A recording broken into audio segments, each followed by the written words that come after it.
Ugh.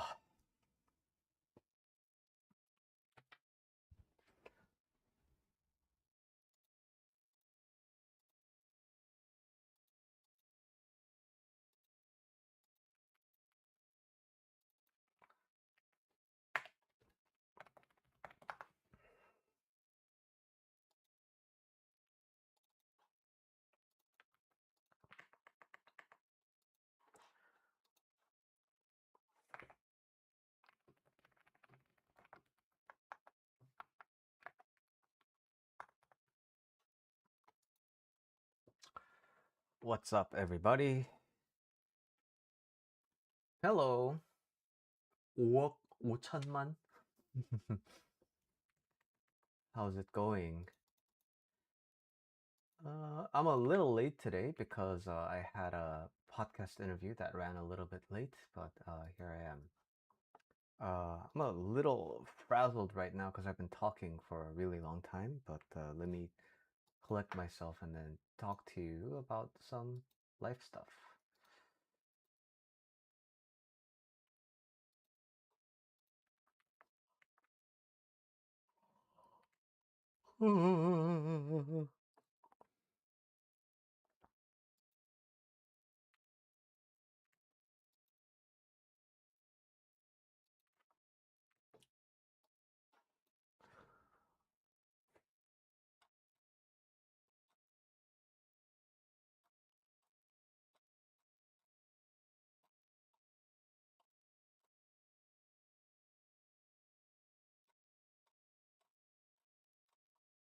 Yeah, but you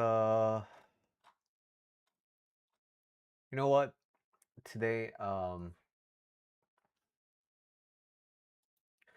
really have a topic that I'm interested in, like really diving into. Well, I guess I could talk to you about something I did recently.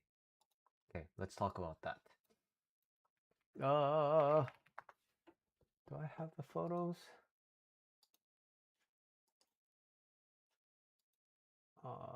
So yesterday I went to the Aquarium of the Pacific, and I took some. Well, I don't really have a lot of photos I can show you, but I guess I'll go to the website and then kind of talk to you about what happened.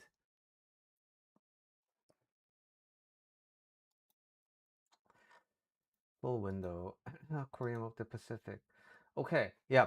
So yesterday I went to the Aquarium of the Pacific with my wife.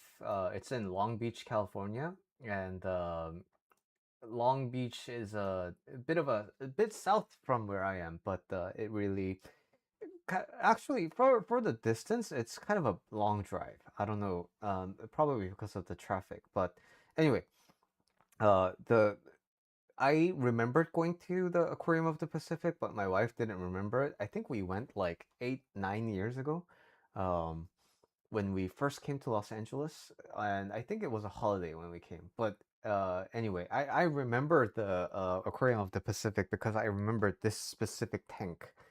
Um, this one, yeah. It's like super tall, really hard glass, and there's like big sharks and rays here. So that's why I remember this particular aquarium. But what I remember is last time I visited, and this this particular exhibit was really big, but the other ones I felt like didn't really have a lot of things to offer. So I thought it was a very forgettable kind of a aquarium. But yesterday I kind of had a we're here anyway, so instead of thinking it's like, oh, it's this aquarium again, I decided to really have a little bit of a more interest in it. So prior to even entering the aquarium, what I've been doing is just kind of putting my phone in my pocket, right? Not really using the phone. And the point behind that is these days it's so simple to just look up anything that you're interested on your phone, and because of that, it makes the information very difficult to stick. Why? Because you're interested in something for like 3 seconds, and then you get the answer in like 3 seconds, and the desire is that easily fulfilled, so it doesn't really have any meaning to you. So it doesn't really the information that you get doesn't really hold any meaning to you. Now, I don't really like it when I notice that about myself. So yesterday I just decided, okay, I'm gonna just not use my phone. I'm gonna if I'm curious about something, I'm gonna stay curious about it, and that's why I just stowed away my phone. And actually, because of that, my wife and I were talking about the movie Tangled, and I don't remember how the story goes in terms of how did Ryder Flynn meet Rapunzel for the first time. That part I'm not sure about. So, but instead of like looking for the synopsis, I'm gonna watch the movie again with my wife, and then hopefully I'll be able to answer that question. But anyway, I'm still curious about that. So, actually, before that, this is gonna be random, but I want to still show you. Is it Birdcage? Oh yeah, it is Birdcage. Okay, so I went to this cafe yesterday for morning coffee with my wife before going to the aquarium. It's called Birdcage Coffee House. It's in Long Beach, and it's very hip. Like there's a lot of decorations here, and coffee was really good too. But one thing that I found really interesting about this place is there's a lot of chess. So you see this big chess table, right? But there's also like I don't see any other pictures here, but yeah, a lot of plants as well. Are there any other? Yeah, you see all the there's a lot of keepstakes here. Okay, there's at least four chess tables here, chess boards. Oh man, they're all conveniently stored out of frame. But yes, they have four, possibly more chessboards, and they all have like they're all differently themed. And I think some of it was like Mexican themed, and some of it was like medieval themed. It was very interesting. But the cool thing, why I'm mentioning this to you, is my wife is kind of good at chess. She's getting better at chess. She has like 850 ELO.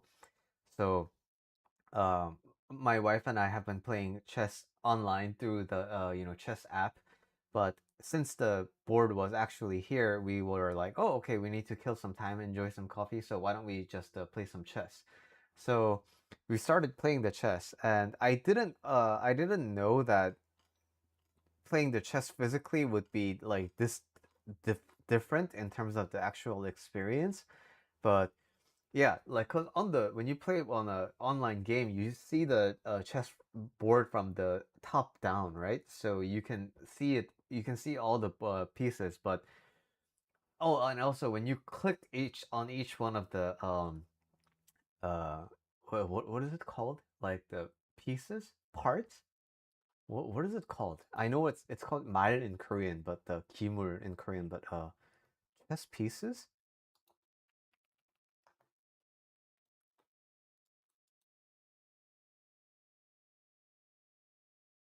Pieces. Okay. So each piece, on an online game of chess, when you click the piece, it shows you where it can move, right? But I'm not that good at chess. I think my yellow is like, 300, 400. Anyway, so because of that, like there were many times where I was like, wait, was this here? Wait, am I allowed to go here? So playing chess IRL was pretty interesting. My wife, oh yeah, this is one of the chess boards. Oh, this is the one that we played actually. Um, yeah, my wife destroyed me, which was not a good experience. But yeah, she's gotten so good at endgame, and I thought I was gonna be able to run away for like a stalemate, but I wasn't able to. But yeah, this chessboard was really nice. And okay, so that was the interesting experience prior to this. Oh, can't believe this was just yesterday. But anyway, um, started out with this big aquarium, but then now ventured onto the different parts of the aquarium. And the thing that I really liked about the Aquarium of the Pacific is that you know how some zoos and some aquariums they kind of bring over exotic animals from the habitats that the environment is not really close to. But the aquarium with the Pacific is really nice because a lot of the practically most of the 90, I think 90% or 90% plus of the animals that are there, and the marine life that's there is native to Southern California. And from the whether it be the Catalina Islands or like the piers of the Long Beach, they were all kind of like native to Southern California. Some are from like Baja California. Some of them are from the Pacific Northwest. But yeah, the majority is from Southern California, which is pretty nice. And learned a lot about coral reefs, which is I think something that not a lot of people kind of like pay attention to when they think about in terms of the marine life and aquarium.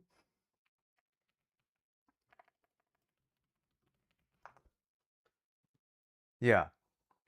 So it teaches you a lot of lessons about the importance of these coral reefs. And something I learned yesterday, instead of just me going through all these like exhibits and just looking at the animals, I made sure to read all the informational articles about these. And I learned that the coral reefs are actually very, very important for aqua life, and also the oil rigs down in Southern California. The artificial structures, they transition themselves into semi coral reefs because a lot of the marine life has found their home in those like structures. So I learned that after the oil is all extracted, they're gonna close up the oil reefs. Sorry, the oil refineries, and just keep the facility there because it's actually beneficial for the marine life to stay there. So I thought that was pretty interesting. That how some of the artificial human influence can turn out to be quite pleasant and nice for the aquatic life. And something I also got to appreciate a lot is how every fish and every one of these things that may seem so insignificant, like okay, so there's this particular jellyfish, so what's the importance of that? Or like, oh, there's so many of these fishes, and they all kind of look alike, so what's so special about that? They all contribute something to how the underwater life is.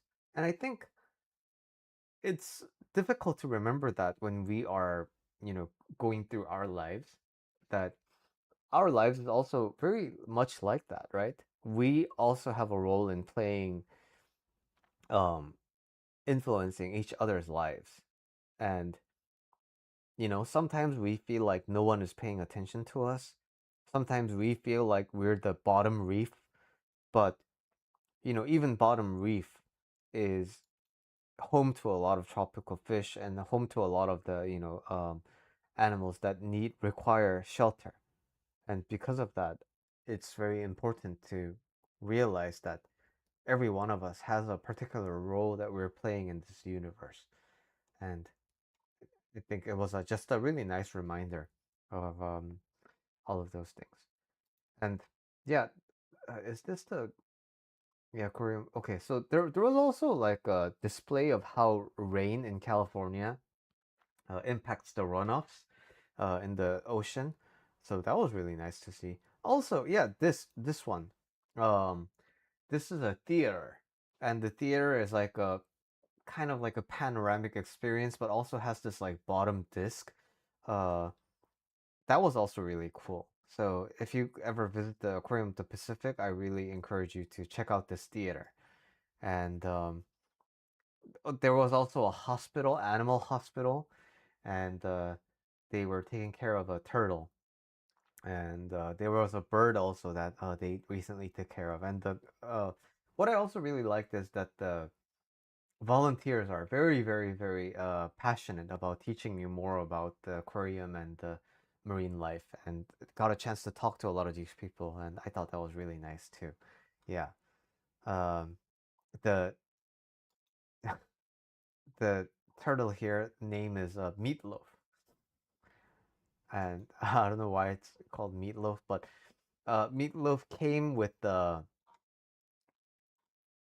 injury, with the fishing net tightly around the what is this called, wing, um, fin, yeah, and that was preventing him from. I think Meatloaf is a him, but yeah, Meatloaf was having a tough time. So he is in custody and being protected. Yeah. Did they show you? Yeah, penguins are adorable. I can show you a picture of the penguins. Yeah, frogs were actually quite interesting too. I didn't know frogs could be that interesting. Animal Care Center, I think. So cute.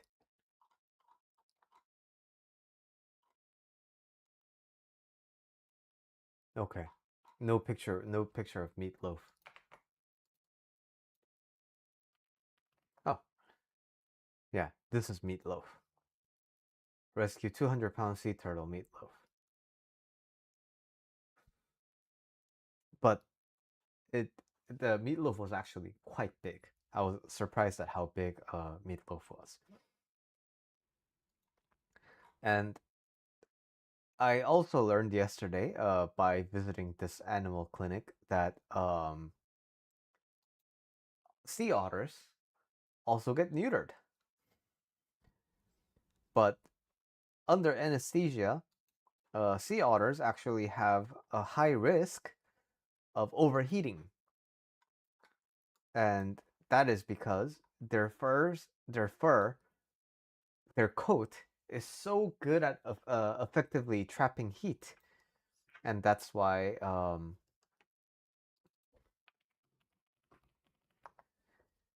they can overheat. And so to protect that, the sea otters are actually not sea otter, maybe seals. Yeah, maybe it's seals. I don't know, one of these two. But anyway, they have ice packs in the surgery room, and I thought that was very adorable. Yeah, a lot of cool animals. Penguins are there were a lot of penguins too. Penguins. Yeah, a lot of these small ones. Oh my god! But you would never imagine how much poop these guys poop. It's crazy. So when you look at the penguins swimming, they're all like swimming underwater, and it's like, oh my god, that's so cute. And then like, and then you see like a bunch of poop floating down. It's like, oh, well, that's kind of bird-like. And then later down in the aquarium exhibit section, there's a section for like bottom, like the bottom, and it tells you that all they're eating. So some animals actually rely on the poop for nutrients, and then they eat other animals' poops, and then their poop actually benefits the ecosystem by making the algae bloom more, things like that. So everything, circle of life, very very interesting.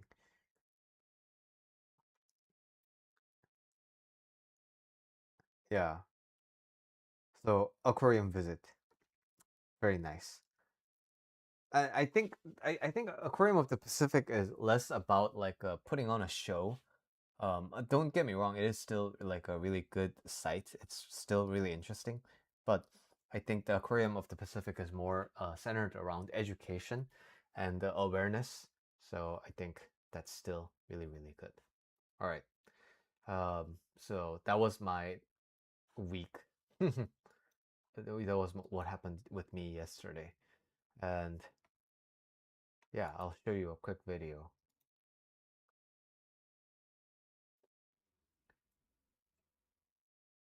Yeah, these are the penguins.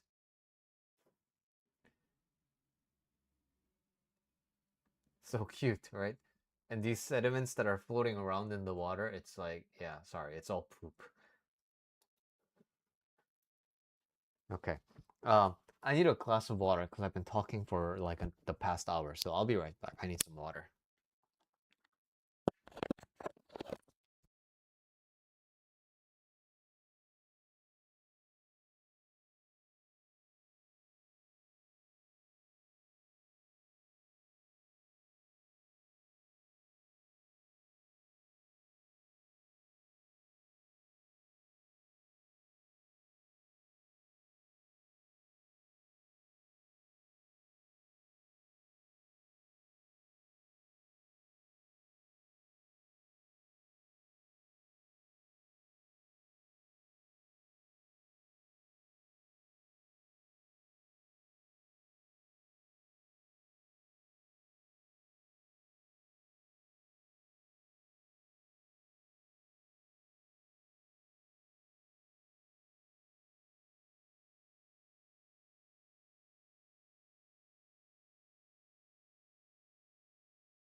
Uh, uh, uh.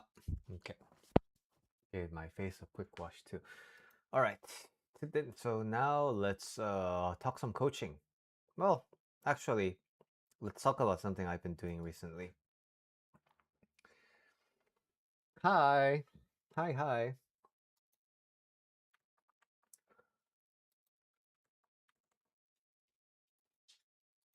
Okay. All right. So,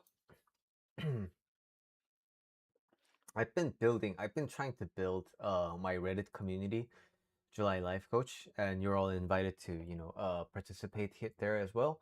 But I got this comment yesterday from the aquarium. Okay. So, congratulations, this is officially the dumbest subreddit I've stumbled across all my years on this site. So, normally, right, I want to take this time, actually. Hey everyone. Today I want to just talk a little bit about how I think about comments, right? So the I got this comment yesterday while I was at the Aquarium of the Pacific, and there are some comments where I actually have a discussion with, and there are some comments that I just don't really reply to, and I want to kind of maybe explain my thought process in case it's interesting. Now, I understand that when I talk about certain things, it's not necessarily going to be well received by everyone.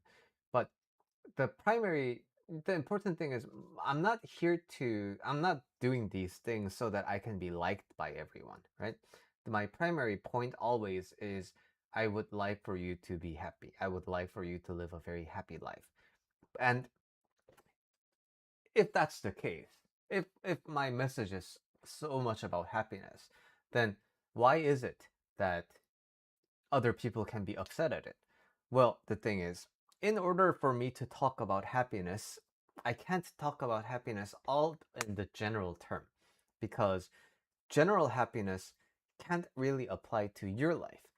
In order for you to be happy in your life, I need to be able to help you from where you are. I need to be able to coach you through happiness depending on where you are in life, right? But if I don't know where you are in life, then I can only talk about things that I think are relevant to your life, and chances are it may not be relevant to you. So that's the first kind of like possibility of anger or possibility of like hate, right? What are you talking about? That has nothing to do with happiness. Well, you're totally right to think about it like that because I don't know your life. So I'm talking about happiness in general terms, and you might not agree with that. So that's the first thing. And the second reason why people can be upset with me is, you know, because I talk about specific points in life, to talk about happiness in that situation, people in the opposite end of that situation might not, take that well at all, right? Because it doesn't apply to them. Also, it goes against like kind of the situation that they are in. So, like, suppose I am working with someone who is so angry because their country has a lot of immigrants and they're not happy about that. So in that case, I'm gonna be talking about immigration from the perspective of the people who are like the original inhabitants of that country, right? But when I'm talking about that, if an immigrant is listening to me, it can sound very, very offensive, right? So in that way, I understand that like you can be there's a possibility that you might be upset by something I'm saying in pursuit of happiness. So with that, if it's a misunderstanding, right, or if there are comments that are genuinely interested in talking about something that doesn't sit right with them, I'm happy to have a conversation with them. And secondly, if it's like just a if we're on the same topic, right? We're talking about same happiness from the same situation, but there's a misinterpretation. Now, the thing is, I don't expect everybody to 100% agree or understand what I'm trying to convey to them. But I'm also aware at the same time, I need to do my best in trying to communicate, right? What I need to be, communicating as part of my job of being a life coach. So in that case, when I feel like something warrants a deeper nuance, a deeper explanation, then I'm able to kind of dive into the comments and then explain things in a little bit more depth. But this one, congratulations, this is officially the dumbest subreddit I've stumbled across in all my years on this site. So the thing is, I can't really do anything with this information, right? Like, is this person happy because like they finally found the dumbest subreddit, or is this person angry, or is this person genuinely trying to congratulate me? With this comment, it's unfortunately I can't really decide what to do with this, but at the same time this comment is not really helpful or relevant in this case study that I'm doing, right? So because of that reason, this comment is removed. So just like this, I'm going to have certain standards of like why I'm, talking about why I'm engaging with certain comments and why I'm not with certain. But overall, the reason why I make myself so available, the reason why I do so much public facing work like this is because I want you to understand the difference between teaching and coaching. So, most of the time, I'm here teaching you about a lot of concepts, right? But when somebody asks me a specific question, I make sure to, try to be as specific to that person because teaching becomes coaching when you are interested in figuring things out yourself, right? But when you are not really interested in figuring things out yourself, but you're just interested in listening to the topic being discussed, then I'm still happy to teach. But ultimately, I'm here and I'm very open to your feedback and I'm very open to your questions because I want to coach you. I want to coach you to happiness. And I think that is kind of a distinction that I would like to make uh, by a side effect of explaining my thought processes behind replying to comments. And of course, I do receive a lot of comments that are appreciative and they thank me for, breaking things down and explaining to them. I'm very happy if when that is the case, right?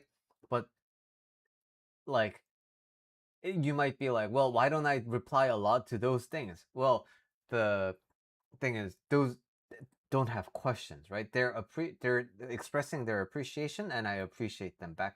I like it, but at the same time, uh, if you want to, like, I'm always available for a deeper dive into a certain topic. I'm always deeper interested in a deeper dive into a certain, related clusters of topics. So, in and also it helps me because the more you understand where you are in a certain topic, the more you're going to see that, oh, okay, so this isn't something I can just kind of figure out on my own. Maybe this is something that I will need to hire a life coach for, and that way I'm still available for you to walk you through that professional process as well, right? So anyway, that's sort of why I run things the way that I do, and I wanted to kind of give you a quick glance into how I think about these things. All right, see you in the next video. Okay, now let's go back and let's try to do some coaching.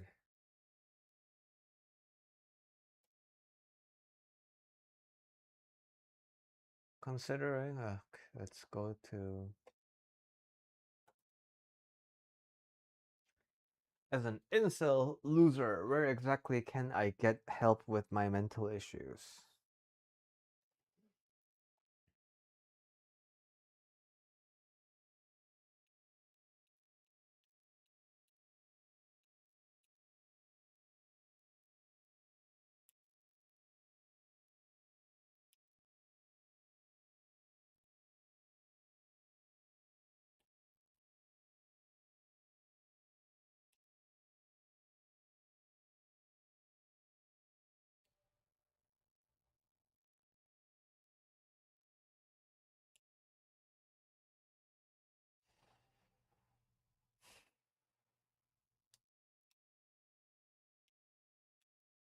Yeah, sis, I don't hate women. I don't hate anyone. I only hate myself.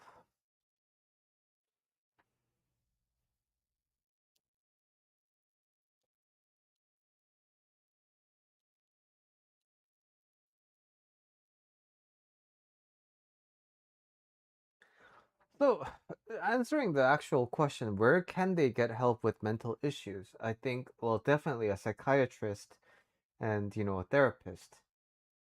Because I'm mentioning these things because, it has to do with OCD, BPD. These are disabilities, right? And in order for you to, function with these disabilities, you can benefit from allopathic approaches to mental health, like therapy and medicine, like, because if it is impacted by your brain chemicals, then it is important to get the neurochemical help that you need, right? But thing is, therapy gets you so far, but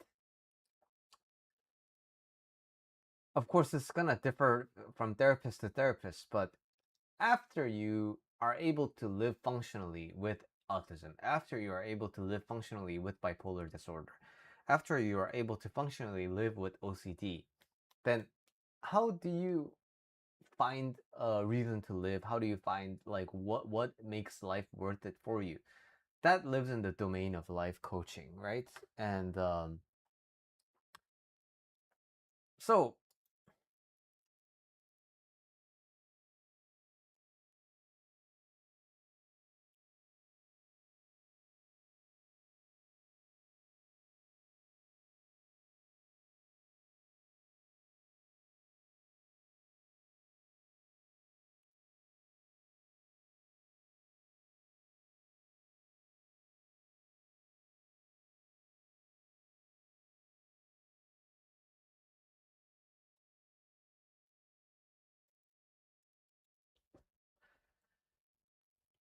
the core question here is,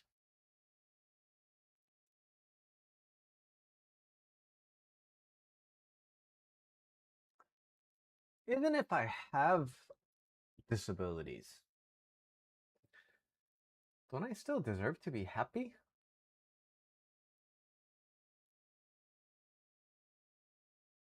Even if I am a failure of a man, don't I deserve to be happy? Even if I'm 5'0", even if I have a micro penis, even if I have autism, even if I have bipolar disorder, even if I have OCD, even if I have deformities on my face and body,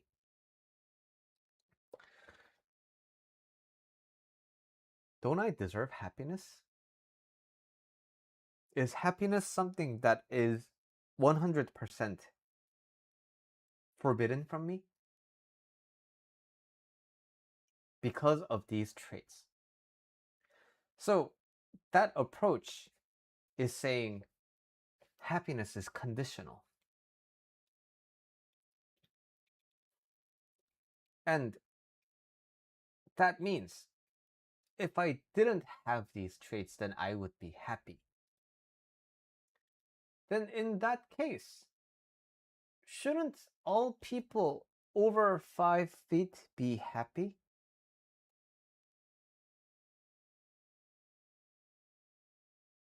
Shouldn't people who don't have BPD OCD all be happy? Shouldn't people without micropenises be happy? So why is it that the people with those without these conditions are still unhappy? Could it be that the condition for happiness is not those things?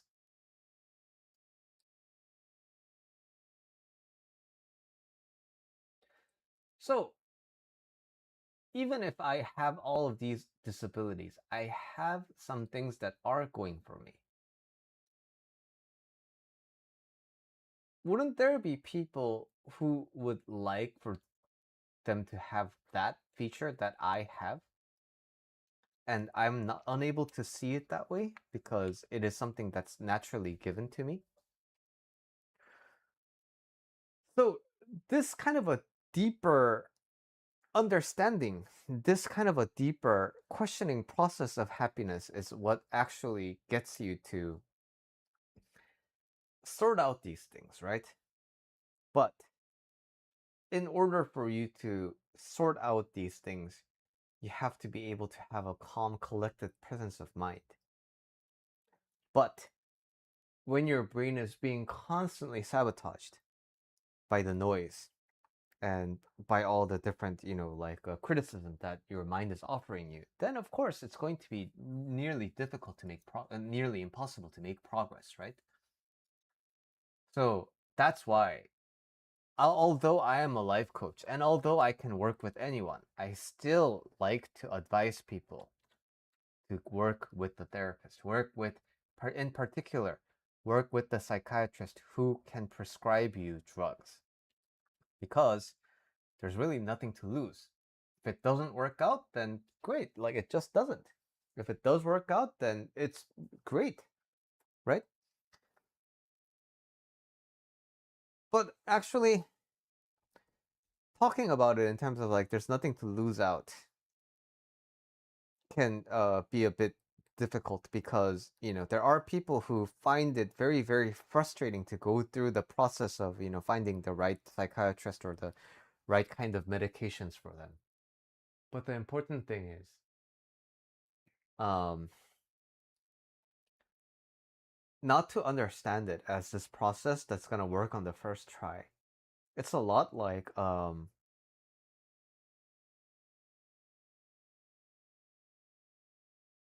what's the most appropriate example for this? It's a lot like getting a paint job for your house. Or like needing to repair something at your house. You're not gonna go with the first vendor. Like if you care about the cost and the quality of the job that you're needing to do, you're going to get multiple quotes and you're gonna get multiple like assessments. You're gonna try to look for a portfolio because you know you want to be more informed about your home, your health, right?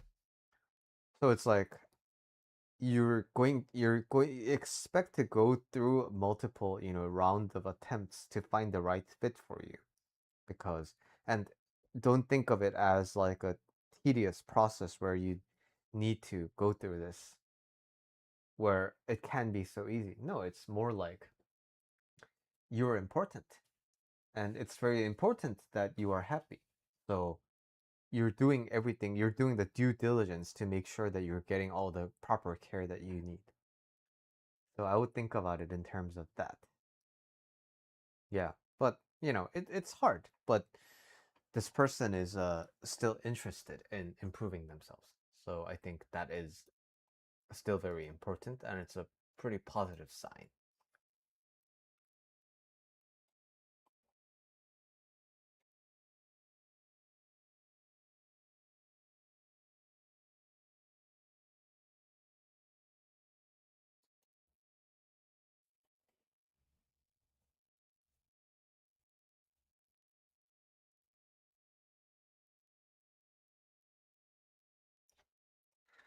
As a man, how do you make genuine female friends?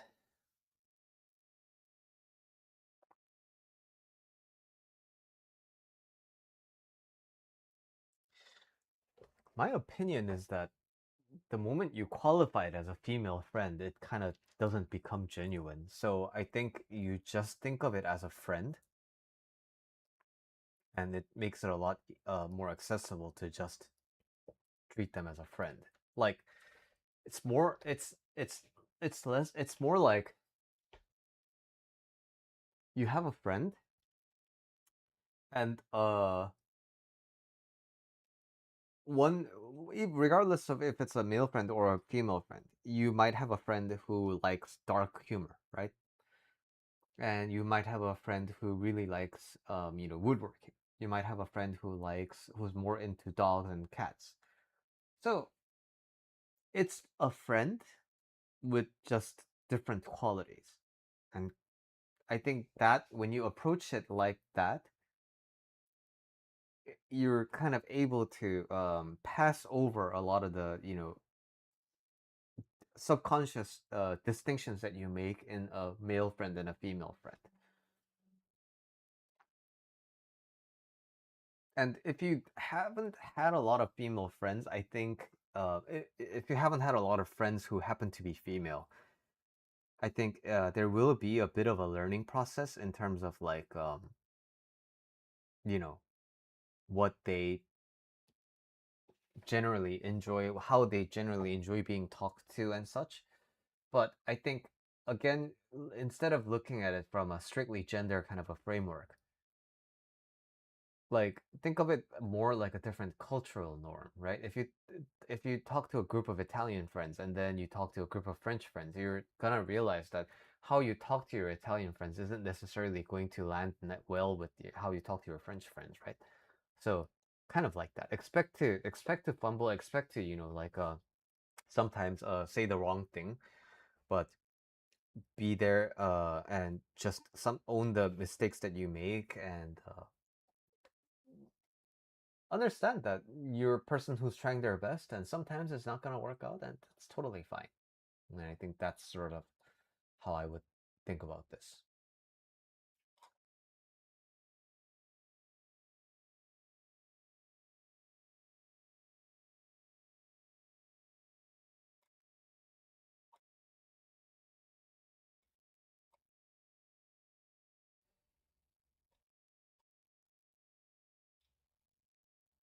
Yeah, like this. Instead of seeing them as females, start seeing them as, simply people.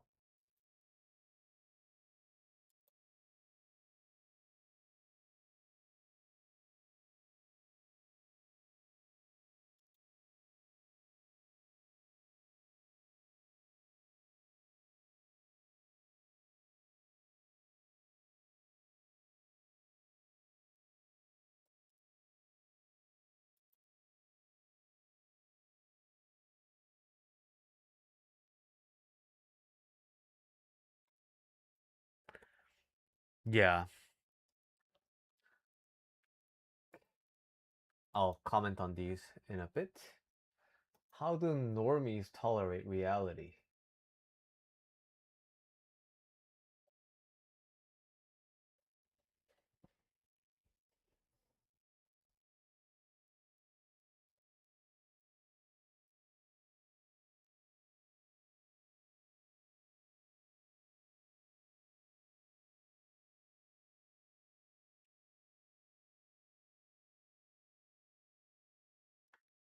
So the question itself is already predicating that reality is something to be tolerated with, right? And the reality is only, you know, to be tolerated to the mind that sees it as a thing to be tolerated.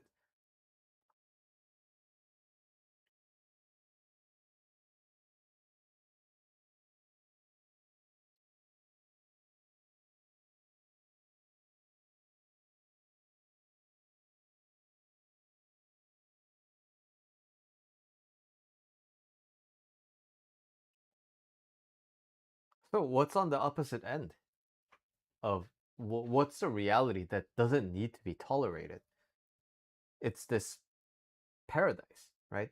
Where they don't need to wake up early, where they don't need to go to work or school, where they don't need to deal with stress, where they don't need to deal with social obligations, where they don't need to deal with bills, where they don't need to deal with uncertainty, where they don't need to repeat the same routine for decades, right? But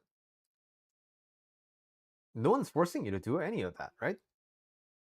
Even in this life right here. So if you don't want to do any of that, you don't have to do it. Don't wake up early, don't go to work, don't go to school, don't deal with stress, don't deal with social obligations, don't deal with bills and certain. You don't have to do any of that. Illness, aging, loss, and knowledge that everyone eventually dies. That's something that you just like have to accept whether you like it or not, right? But you see, us getting older, us getting sick, us losing things, and us eventually dying is not that different from water evaporating under the sun. It's not that different from, like UV rays hitting the surface in a certain way. It's not that different from, water freezing at 0 degrees Celsius. It's not that different from, the sun getting so close to the earth and during summer and then, kind of getting far away in the winter. It's not all that different from anything else. Why? Because it's just a natural part of reality. So this person doesn't isn't really interested in tolerating the reality of water boiling at 100 degrees Celsius, right? It's not they're not tolerating the reality of like you know salt being NaCl. So it's this skewed perspective of what reality needs means to them, and it's this skewed perspective of like that reality needs to be tolerated. That makes it the core dilemma. But none of those things are actually real because it only lives inside of this person's so it's real to them, but it's not the objective reality.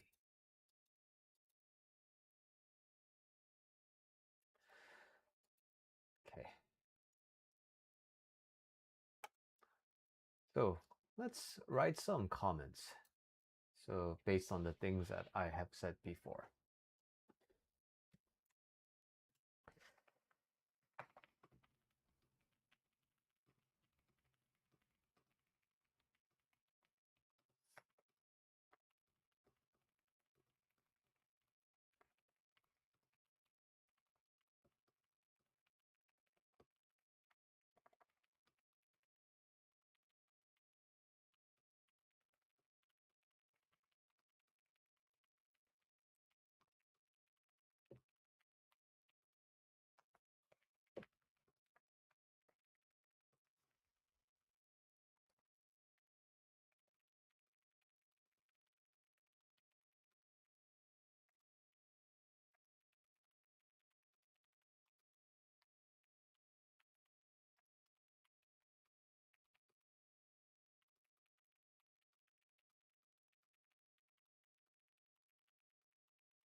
All right.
Okay.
All right. So that is my hour for this week. Didn't get to do a lot of talking because I've already talked for an hour, and I also have another podcast recording in 10 minutes, so I want to save my voice a little bit. But hopefully next week I'll be able to chat a little bit more. All right. Hope you have a great week, and I will see you all next week and possibly in the next YouTube video.